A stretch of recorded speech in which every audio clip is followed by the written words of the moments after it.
तो 2006 वाली जंग 34 दिनों में इसराइल ना तो वो 2 लोग रिहा करवा सका, और ना लबनान पे कब्जा कर सका, ना जनूबी लबनान पे कब्जा कर सका, ना जनूबी लबनान में दाखिल भी हो सका। इस दौरान 150 इसराइली फौजी मारे गए, कोई 100 सवा 100 इसराइली शहरी मारे गए, 1500 के लगभग लबनानी शहरी मारे गए, और लबनान का आधा इंफ्रास्ट्रक्चर इसराइल ने तबाह कर दिया। ये वो वाहिद जंग है जिस जंग के बाद हिजबुल्लाह पॉपुलर हुई थी, और ये लोगों को एहसास हुआ था कि इसराइली फौज को जंग में शिकस्त दी जा सकती है। पहले इसराइल को हैरान किया हिजबुल्लाह ने 2006 में, और अब इसराइल को हैरान किया हमास ने 7 अक्टूबर 2023 को। अब हम बात करेंगे 7 अक्टूबर 2023 के बाद से लेकर अब तक के 10 महीने। ठीक, लेकिन इससे मैं सिर्फ आपसे एक मुख्तसरन आप बताएं कि उस वक्त इतने अरब ममालिक ने मिलकर किया और बुरी शिकस्त खाई, ठीक है ना, और उस वक्त इसराइल आज के यानी जब हिजबुल्लाह 2006 वाले, उससे पहले वाले इसराइल कमजोर होगा, 2006 तक आते हुए इसराइल बहुत ज्यादा ताकतवर, ठीक। तो ये कोई ड्रामा तो नहीं है हिजबुल्लाह जो कुछ लोगों का ख्याल है, ये उन्हीं के ये जो वहां पर कोई साजिशी कोई चक्कर हो कि इतने बड़े बड़े ममालिक को तो शिकस्त दे दो, और ये एक जिहादी तंजीम है जिसकी कोई रियासत उसकी पुष्ट पे वहां की नहीं है, वो मतलब कोई रेगुलर फौज नहीं है। तो क्या ये कोई जज्बा जिहाद है, कोई खुदा की मदद उनके साथ थी, क्या चक्कर था ये? इसराइल ने जितनी भी जंगें जीती हैं शमसुद्दीन, वो दिलचस्पी की बात यह है कि वो असले और टेक्नोलॉजिकल एडवांसमेंट की बुनियाद पर जीती जी। जो कोई ये समझता है कि इसराइल से लड़ने का मतलब 50 लाख यहूदियों से लड़ना है जो दुनिया भर से इकट्ठे होकर फलस्तीन में आकर काबिज हो गए, तो वो गलतफहमी का शिकार है। सही है। इसराइल से लड़ने का मतलब ये है आप अमेरिका से जंग लड़ रहे हैं। नहीं तो पहले इतने अरब ममालिक ने लड़ लिया ना, देख लिया। मैं आप ही के सवाल की वजाहत कर रहा हूं ना। अमेरिका वियतनाम की अगर लड़ाई हम देखें तो वो अमेरिका आज तक कोई जमीनी जंग नहीं जीता। अमेरिका जंग जीतता है तब जब अमेरिकी जहाज जिस इलाके पर कब्जा करना हो वहां बमबारी कर कर कर करके उसे आतिश जहन्नुम बना देते हैं, तब अमेरिकी फौजी जाते हैं वहां जाकर अपना डका। ठीक है, बिल्कुल सही जंग है, सही। इन टेक्नोलॉजिकल एडवांसमेंट, ठीक है।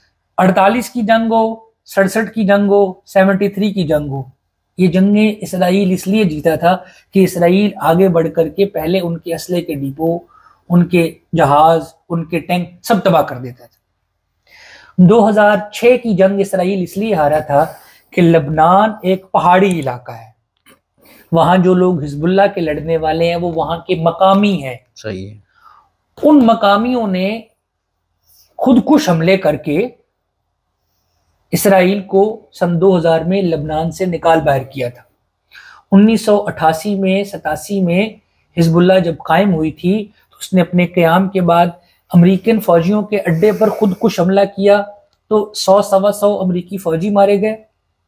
फिर उन्होंने अमेरिकी कॉन्सुलेट पर हमला किया। रियान सी क्रोकर अमेरिका के सफीर होते थे उस जमाने में, वो पाकिस्तान में भी रहे, वो ही बयान करते हैं सैकड़ों लोग उस हमले में मारे गए। फिर उन्होंने फ्रांस की फौजों पर हमला किया, सैकड़ों लोग उस हमले में मारे गए। अमेरिका और फ्रांस की फौजें लबनान में रुकी नहीं, चली गई छोड़कर।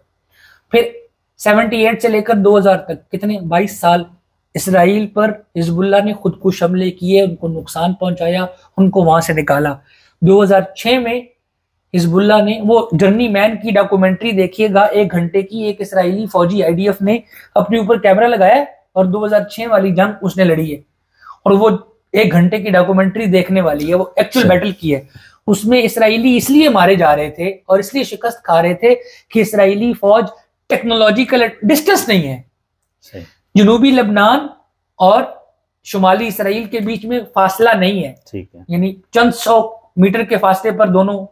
तो आप जहाज से बम मारेंगे तो मारेंगे, लेकिन कहीं ना कहीं तो आपको ग्राउंड में लोग भेजने हैं ना।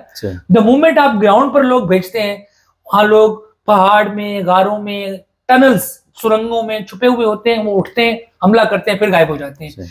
जब भी आप गोरीला लड़ाई लड़ेंगे किसी मकामी आबादी से, तो बाहर से आने वाली फौज हमेशा शिकस्त खाएगी। अमेरिका अफगानिस्तान में 20 साल मार खा के निकला, अमेरिका इराक से 14 साल मार खा के निकला, अमेरिका वियतनाम से 11 साल मार खा के निकला, सोवियत यूनियन 1979 से लेकर 1988 11 साल, 9-10 साल अफगानिस्तान से मार खा के निकली।